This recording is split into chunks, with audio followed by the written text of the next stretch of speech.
Hello friends, welcome to our channel let's learn English.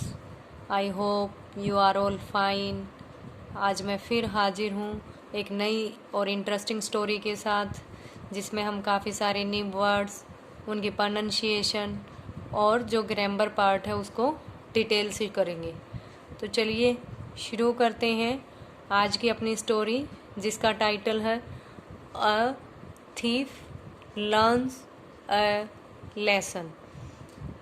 Thief एक चोर, learns सीखता है, एक लेसन शिक्षा।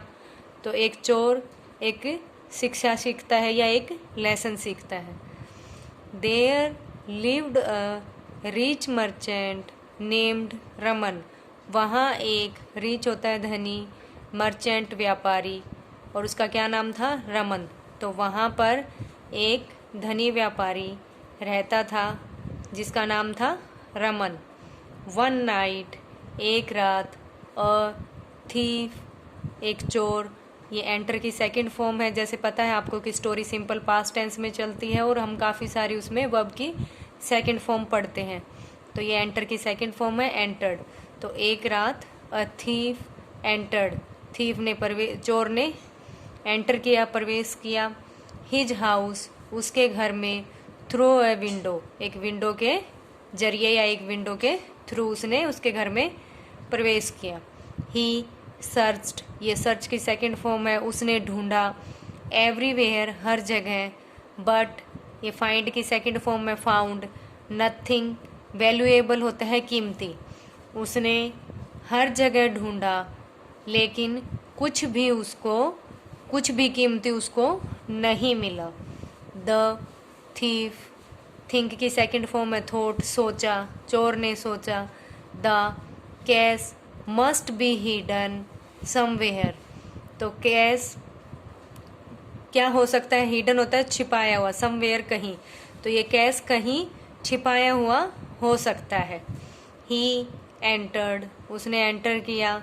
रमन्स बेडरूम रमन के बेडरूम में उसने एंटर किया, उसने प्रवेश किया। ब्रेंडिसिंग होता है मतलब एक्साइटमेंट में, उत्तेजना में किसी चीज को हवा में लहराना। तो उसने हवा में क्या लहराया? अ नाइफ एक चाकू। एट हिज नेक उसकी गर्दन पर।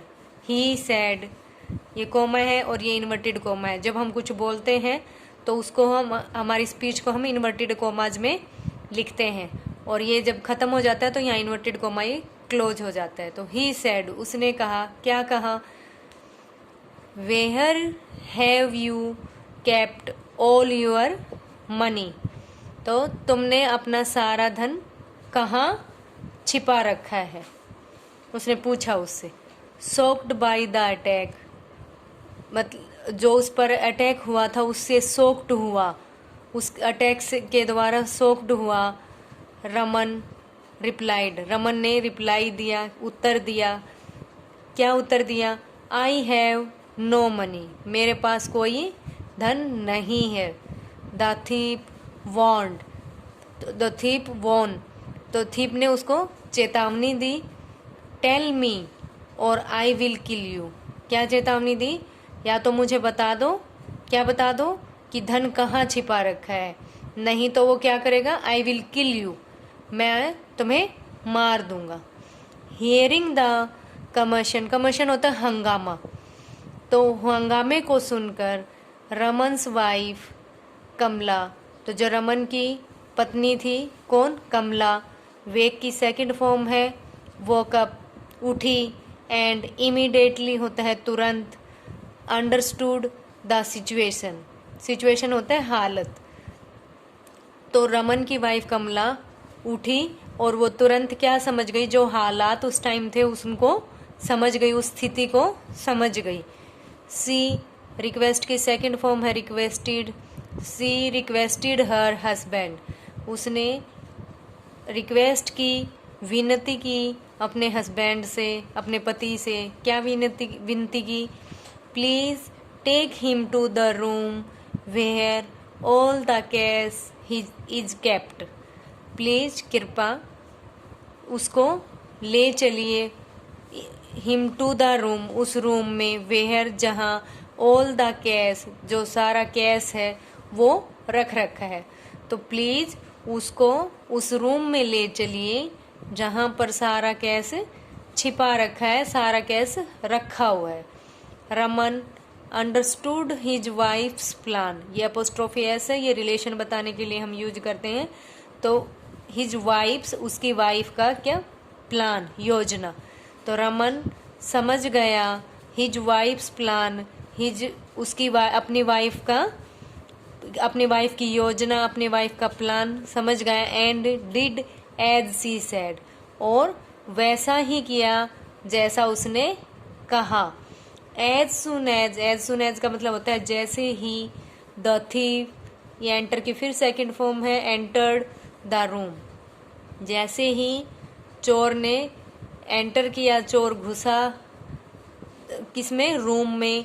The Kamala locked the door from the outside, Kamala ने लॉक कर दिया दरवाजे को बाहर से।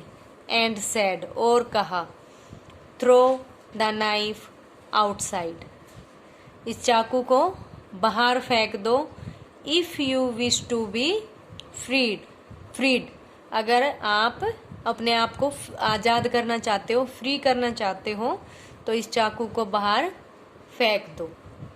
द थीफ डिड सो, चोर ने वैसा ही किया।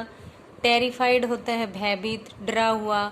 ही ऑल्सो प्रोमिस्ड, प्रोमिस की सेकंड फॉर्म है प्रोमिस्ड, तो डरे हुए उसने प्रोमिस किया। नेवर टू स्टील अगेन, दोबारा चोरी न करने का भी उसने प्रोमिस किया। कमला सेंस्ड, कमला ने महसूस किया। द जेन्युइननेस होता है उसकी असलियत, उसकी सच्चाई। इन हिज प्ली होता है उसकी, उसने जो दलील दी, उसने जो तर्क दिया। एंड सेट हिम फ्री, और उसको आज़ाद किया। कमला ने उसकी सच्चाई को, जो उसके तर्क में थी, उसकी दलील में थी, उसको महसूस किया और उसको आज़ाद कर दिया। Raman was bowled over by his wife's presence of mind, bowled होता है प्रभावित होना, यहाँ इसका मतलब बोल्ड का प्रभावित होना है, उससे इम्प्रेस हुआ। तो Raman was bowled over by his wife's presence of mind, तो रमन था वो प्रभावित हुआ अपनी पत्नी की सूझबूझ से। तो सो फ्रेंड्स, आपने इस वीडियो में काफ़ी सारे नए वर्ड्स सीखे होंगे और ग्रामर पार्ट को भी सीखा होगा। अगर ये स्टोरी आपके लिए फ़ायदेमंद रही हो, आपको इंटरेस्टिंग लगी हो, तो please like it, share it and subscribe my channel. So मिलते हैं नेक्स्ट वीडियो में, तब तक के लिए take care, have a nice day, bye bye.